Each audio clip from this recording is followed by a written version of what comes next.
हो जाती है तो जिंदगी हमें उस गलती से उबरने का, उस गलती से संवरने का एक मौका जरूर देती है। आज की जो कहानी मैं आपको सुनाने जा रहा हूँ, इस कहानी में एक सरकारी शिक्षिका है। उससे एक बहुत बड़ी गलती होने जा रही थी। जिंदगी ने उसको संभलने का एक मौका दिया, मगर उसने उस अवसर को इग्नोर कर दिया, उस पर ध्यान ही नहीं दिया। हालांकि उसके परिवार ने भी इस अवसर को देख लिया था, मगर उन्होंने भी ध्यान नहीं दिया और वो एक ऐसी दलदल में फंस जाती है जहां से निकलकर वापस आना शायद नामुमकिन साबित हो रहा था। हालांकि वहां से उसने भागकर अपनी जान बचाने की कोशिश की, मगर अब उसकी जान पे नहीं बल्कि पूरी फैमिली के, पूरे परिवार की जान पर बना रही थी। बात जब शासन प्रशासन तक पहुंचती है तो सबके अंदर एक सिरहंसी पैदा होती है कि क्या कोई व्यक्ति इतना क्रूर भी हो सकता है, क्या कोई व्यक्ति इतना गलत काम भी कर सकता है, वो भी किसी और के साथ नहीं, अपनों के साथ। आज की जो सच्ची घटना मैं आपको सुनाने जा रहा हूँ, ये सच्ची घटना है मध्य प्रदेश का एक शहर है इंदौर, और इसी शहर की ये घटना है। दरअसल 16 जनवरी 2022 की सुबह लगभग 6 बजे के आसपास छत्तीसगढ़ का एक इलाका है बीजा घाट, बेमतरा। दरअसल सुबह के 6 बजे के आसपास का वाकया है। इसी सरकारी टीचर का एक भाई है जो घर से बाहर निकला था किसी काम के लिए। अचानक ही 3 लोगों ने उस पर हमला कर दिया। किसी तरह से वो भागकर अपने घर में आया और घर में आकर छुप जाता है। साथ ही शोर मचाता हुआ आता है, इसलिए आसपास के जो लोग थे वो भी जाग जाते हैं, वो भी कहीं ना कहीं अलर्ट हो जाते हैं कि आखिरकार क्या मामला है। घर में जाता है, अपनी बहन से, अपनी माँ से, अपने पिता से कहता है कि जल्दी से आप अपने आप को संभालो, कुछ लोगों ने हमला कर दिया है। हमलावर कोई और नहीं थे बल्कि उसके पति के भेजे हुए कुछ किराए के गुंडे थे और उनसे बचने की वो कोशिश करते हैं। तुरंत ही वह पुलिस को फोन करते हैं और पुलिस मौके पर आती है। यहाँ के इलाके के लोग भी अलर्ट हो जाते हैं। इससे पहले वहां पुलिस आती, ये हमलावर वहां से भाग जाते हैं। पुलिस जब इनको अपने पास बुलाती है और पास बुलाने के बाद इनसे पूरी जानकारी जुटाने की कोशिश करती है, तब आखिरकार जो सच है, जो जानकारी थी वो निकल के सामने आती है। तो वाकई रोंगटे खड़े करने वाली जानकारी थी। दरअसल कहानी शुरू होती है सन 2019 से, और एक लड़का है जिसकी उम्र अभी लगभग 45 साल है, लेकिन उसने एक मैट्रिमोनियल पर अपनी एक आईडी बनाता है और उस आईडी में वो अपनी डेट ऑफ बर्थ 1974 की जगह 1985 दर्ज कराता है। उसमें लिखता है कि वो तलाकशुदा है और उसको एक खूबसूरत सी, एक अच्छी सी बीवी चाहिए, पत्नी चाहिए। पेशे से वो बिल्डर है और लगभग सालाना 1 करोड़ रुपए से ज्यादा कमाता है।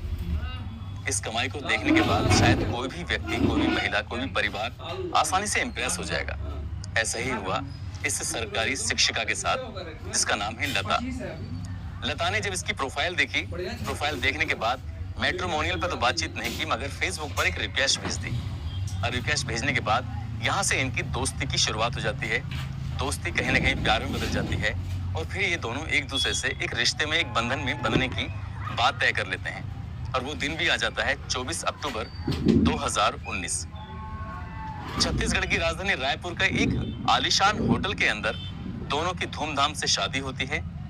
मगर एक बात थी इस शादी के अंदर जिस पर शायद घर वालों ने गौर किया, शायद लड़की ने भी गौर किया, मगर इस गौर करने वाली बात को इन्होंने कहीं ना कहीं इग्नोर कर दिया था। इग्नोर करने वाली बात यह थी कि लड़की वालों की तरफ से उनके रिश्तेदार, दोस्त, मिलने वाले, आसपास के सभी लोग शामिल थे, मगर लड़के की तरफ से कोई भी शामिल नहीं था। वो सिर्फ अकेला आया था।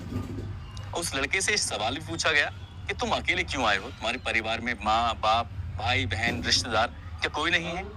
तो उसने कहा कि कोई भी मेरे इस रिश्ते को लेकर खुश नहीं है, क्योंकि मैंने इस रिश्ते के बारे में पहले ही इतला दी थी कि मैं लता से शादी करना चाहता हूँ। तो वो लोग खुश नहीं होते हैं और शादी में आने से इनकार कर देते हैं, मगर शादी हो जाएगी, हम साथ रहेंगे तो परिवार वाले मान जाएंगे। सरकारी टीचर के घर वालों ने इस बात को इग्नोर कर दिया और इस पे ज्यादा गौर नहीं की, क्योंकि वो एक अच्छे परिवार से बिलोंग करता था, एक रईस खानदान से वो ताल्लुक रखता था। शादी हो जाती है धूमधाम से और रायगढ़ में ये 2 दिन यहाँ पर रहते हैं धूमधाम से। जैसे एक औपचारिकताएं होती हैं शादी के बाद, वो सारी औपचारिकताएं पूरी होने के बाद सौगात मनाते हैं और सीधे यहाँ से चले जाते हैं इंदौर।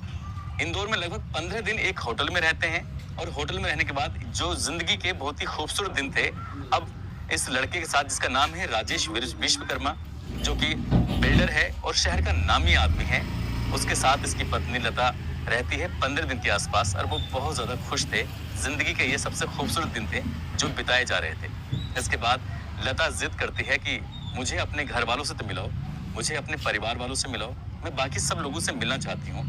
तो राजेश ने कहीं ना कहीं एक बहाना बनाया कि हम लोग अभी मिल नहीं सकते, अभी घर का माहौल ठीक नहीं है, इसलिए मेरा जो फार्म हाउस है तुम्हें वहां चलना चाहिए। इसका एक फार्म हाउस है जो कि एक इलाका है मध्य प्रदेश का, शिप्रा थाना क्षेत्र का मांगलिया इलाके में इसका फार्म हाउस है। आलीशान फार्म हाउस जिसको देखने के बाद किसी की भी भूख भाग जाए। ऐसी क्या चीज नहीं थी इस फार्म हाउस के अंदर। पूरा सीसीटीवी कैमरे से लैस है। इसके अंदर अच्छे बेड हैं, अच्छे फ्रीज है, सारा सामान है यहाँ पर जो भी एक सुख सुविधाओं के लिए बेड, जिस चीज की जरूरत होती है हर चीज यहाँ पर मौजूद है। बड़ी बड़ी महंगी महंगी गाड़ियां हैं, ऑडी गाड़ियां हैं, इस तरह की बड़ी बड़ी कंपनियों की चीजें यहाँ पर अवेलेबल हैं, आसानी से उपलब्ध हो जाती हैं। जब इसके फार्म हाउस में ये लता पहुंचती है इसके साथ, तो वाकई इसके लिए ऐसा लगा जैसे क्या इसकी जिंदगी के सबसे खूबसूरत पल अब शुरू होने वाले हैं। यहाँ पहले से एक नौकर मौजूद है और वो उनका स्वागत करता है और यहाँ लगभग ये 15 दिन बहुत ही बेहतरीन, बहुत ही शानदार तरीके से एक कहते हैं कि बड़े लोगों की तरह रहते हैं और जिंदगी खुशहाल जिंदगी चल रही है। पहले 2 दिन रायगढ़ में, दूसरा फिर 15 दिन इंदौर में, और अब शुरू होती है कि एक नई जिंदगी इस फार्म हाउस के अंदर। और धीरे धीरे वक्त गुजरने लगता है, 15 दिन कब हो जाते हैं पता ही नहीं चलता। और राजेश की एक आदत थी, उसको अपने ही घर के अंदर एक बड़ी सी स्क्रीन लगी हुई है, उस स्क्रीन पर कुछ फिल्म देखने की। फिल्में ऐसी जिसमें न्यूड फिल्में होती हैं, जिसमें पश्चिम की फिल्में होती हैं, अंग्रेजी फिल्में होती हैं, और वो अपनी पत्नी से ऐसी ही फिल्में देखने के बाद बिल्कुल वैसे ही उससे उसके साथ संबंध बनाने की जिद भी करने लगा। शुरुआत की जिद थी, बाद में उसने प्यार से किसी तरह से अपनी पत्नी को मना लिया और उसके साथ वैसे ही वो रिलेशन में रहने लगा जैसे उस अंग्रेजी फिल्मों के अंदर अंग्रेज लोग करते थे। शुरुआत में उसने ना नुकर की और 15 दिन फिर 20 दिन ऐसे दिन गुजरने लगते हैं। मगर अब तक तो ठीक था, लेकिन इसके बाद जो कहानी शुरू होती है वो वाकई बहुत भयानक होती है, जिसकी शायद लता ने कभी कल्पना भी नहीं की थी कि उसके साथ अब कुछ ऐसा होने वाला है। पहले ही दिन इसका एक दोस्त आता है, विपिन भदौरिया, जो कि नागादा रहने वाला है। उस दोस्त को ये दोनों खाना खिलाते हैं, साथ रहते हैं, और साथ ही वो कहता है कि आज लता तुम्हारा डांस देखने का मन कर रहा है। और वो भी डांस देखने के लिए उसने कपड़ों की जो मांग थी वो खत्म कर दी थी। तुम्हारे तन पे कोई कपड़ा नहीं होना चाहिए, कपड़े थे तो सिर्फ थोड़े से हिस्से को, प्राइवेट पार्ट को ढकने के लिए थे। ये पहला दिन था। लता ने विरोध किया, और विरोध करती भी कहां से, उन्होंने उसके साथ शस्त्र की नोक पर लेकर उसके साथ उन्होंने वो काम करने शुरू कर दिए। अभी तक इसका पति इसके साथ अननेचुरल सेक्स करने लगा था, उसके साथ वो सारी हरकतें करता था जो कि उन फिल्मों में होती थी। अब पहला दिन था विपिन भदौरिया के साथ, जो इसका दोस्त भी शामिल हो जाता है, और यहाँ से शुरू होता है इस कहानी का नंगा नाच। इसको नचाया जाता है। पहला दिन था, ये मान जाती है, और पहले दिन अपने दोस्त को परोस दिया जाता है। दोस्त इसके साथ वही काम करता है जो काम अब तक पति कर रहा था। अब यहाँ से इसके साथ जो गलत हरकतें थी, पहले दिन शुरू हो जाती है, अगले दिन फिर एक नया दोस्त आता है। नया दोस्त होता है इसका विवेक विश्वकर्मा। फिर उससे अगले दिन एक और दोस्त आता है, अंकेश बघेल। साथ ही यहाँ पहले से एक नौकर मौजूद है, और शायद ही कोई ऐसा दिन था, अब दोस्तों का यहाँ आना जाना सिलसिला शुरू हो जाता है। दोस्त सबके सब मिलकर न्यूड फिल्में देखते थे, और न्यूड फिल्में देखने के बाद लता के साथ वो एक साथ गंदी हरकतें करते थे, उसके साथ हर तरह का सेक्स करते थे। और यही नहीं, वो सिगरेटों से उसको दागना शुरू कर दिया। शरीर का कोई ऐसा हिस्सा होगा जहां पर लता के शरीर पर उसके दागने की निशान ना हो। अब उसकी जातियां, उसकी जो बेरहमी थी कहीं ना कहीं अब इसकी प्रति बढ़ने लगती है, और इस कदर बढ़ती है कि वो बचने के लिए तमाम कोशिशें करती है, क्योंकि ये जो पूरा इलाका है, पूरा फार्म हाउस है, वो सीसीटीवी कैमरे से लैस है, और उसने उस फार्म हाउस को अपनी मुट्ठी में कर रखा था। दरअसल ये सीसीटीवी कैमरे ऑनलाइन थे, और ऑनलाइन अपने मोबाइल में देखता रहता था। और साथ ही उसने नौकर से कहा कि इसको जब कमरे में रहे तो उसको एक भी तन पे कपड़ा नहीं होना चाहिए। यदि ये भागने की यहाँ से कोशिश भी करती है तो इसे भागने का बिल्कुल भी अवसर नहीं मिलेगा। इस पर इतनी नजर रखी जाने लगी, और आए दिन कोई ना कोई दोस्त आता था, उसके साथ संबंध बनाता था, जैसे मन चाहे वैसा करता था। शुरुआत में 3 या 4 दोस्त होते हैं, फिर संख्या धीरे धीरे बढ़ने लगती है। अब संख्या 10, 15, 20 तक पहुंच जाती है, और जब जिसका मन करता था वही लता के साथ गंदी हरकतें करता था। जब इसका मन करता था बात करने के लिए, रिक्वेस्ट करती थी, हाथ पैर जोड़ती थी कि मुझे अपने मेरे परिवार वालों से बातचीत करा दो, तब उसको शस्त्र की नोक पर रखकर उसकी घर वालों से बातचीत कराई जाती थी और वो सिर्फ अपने घर वालों से हालचाल लेती थी। अपने जो भी हालचाल झूठ मूठ के थे वही हालचाल दे पाती थी। और इसके पति राजेश विश्वकर्मा ने उसके साथ ज्यादतियों की इंतहा पार कर दी थी। कब धीरे धीरे करके 3-4 महीने गुजर जाते हैं उसको पता ही नहीं चलता है और धीरे धीरे वक्त आगे गुजरता चला जाता है और वो लड़की बेइंतहा परेशान रहने लगती है। वो बार बार रिक्वेस्ट करती है कि मुझे यहाँ से जाने दिया जाए, मैं यहाँ से जाना चाहती हूँ, मुझे माफ कर दीजिए, मैं कभी भी तुम्हें परेशान नहीं करूंगी। बहुत सारी बातें थी, चाहे उसके रोने की बात हो चाहे कुछ भी हो, मगर राजेश विश्वकर्मा और उसके दोस्तों पर इस बात का कोई भी असर नहीं पड़ रहा था। अब यहाँ न केवल लता के साथ ऐसा होता था बल्कि शहर की अन्य लड़कियों को भी यहाँ बुलाया जाता था, उनसे भी नंगा नाच कराया जाता था।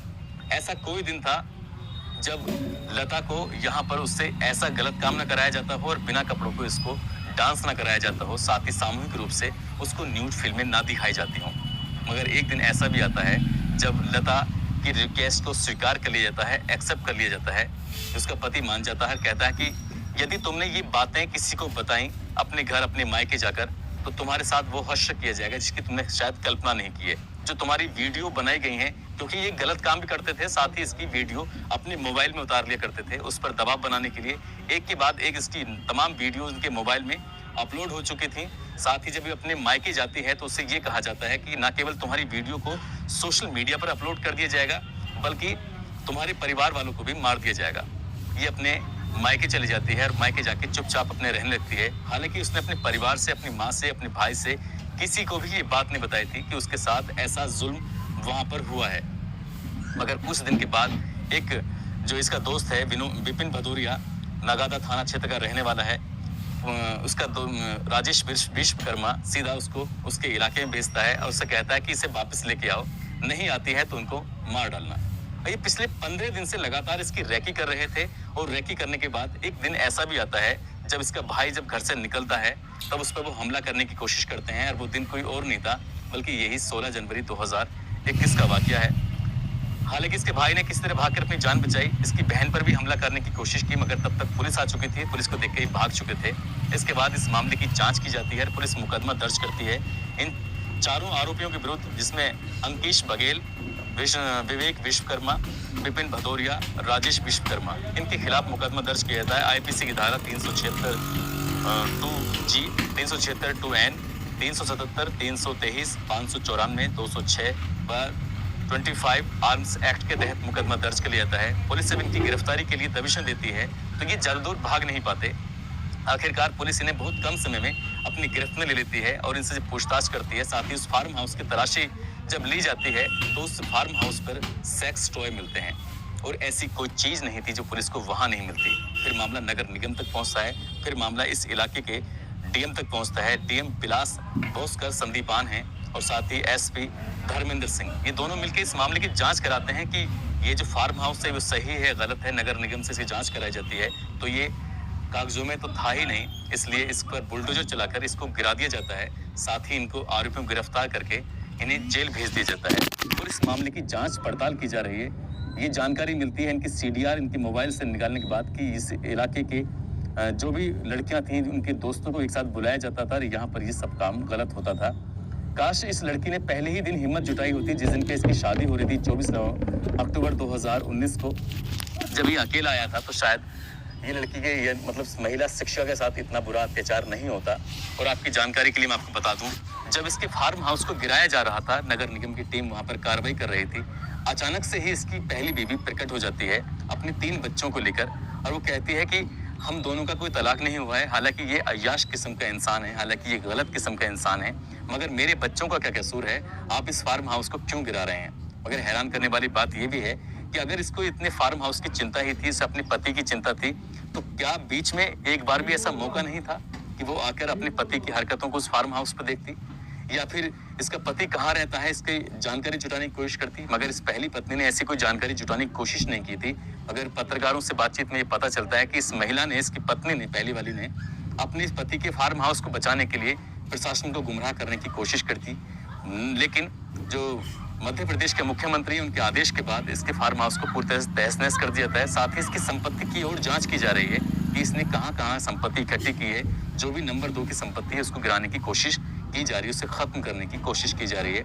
मगर लता की ज़िंदगी में जो हुआ है उसको शायद कभी भुलाया जा सकता है, क्योंकि लता के प्राइवेट पार्ट पर उस सिगरेट के दागे हुए इतने निशान हैं कि उन्हें शायद कभी पूरी ज़िंदगी में ख़त्म किया जा सकता है। हालाँकि वो एक अच्छी ज़िंदगी जी सकती थी, क्योंकि सरकारी टीचर थी, इसलिए उसने थोड़े से पैसे का लालच देखकर राजेश विश्वकर्मा को अपने पति के रूप में चुना और उसके पति ने उसके साथ ऐसा किया जो शायद कोई पति अपनी पत्नी के साथ कभी सपने में सोच भी नहीं सकता। जो उसने किया है, न केवल उसने खुद किया बल्कि अपने 15 से 20 दोस्तों को उसको हर दिन एक वेश्या की तरह परोसा।